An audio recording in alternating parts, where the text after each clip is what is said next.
রাসূলুল্লাহকে সালাম দিতে চাই, রাসূলুল্লাহর উপরে দুরূদ শরীফ পড়তে চাই, ঠিক কি না বলো? একটু লক্ষ্য করো, চিত্রতে দেখেছি, ভিডিওতে দেখেছি রাসূলুল্লাহর রওজা মুবারক, কত সুন্দর মদিনা, কত সুন্দর মদিনা মুনাওয়ারা।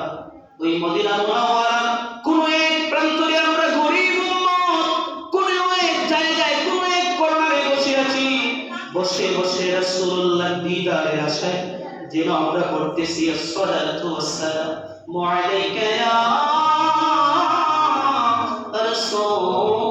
রাসূলুল্লাহ, আসসালাতু ওয়াসসালামু আলাইকা ইয়া হাবিবাল্লাহ, আসসালাতু ওয়াসসালামু আলাইকা ইয়া খায়রি খালকিল্লাহ, আসসালাতু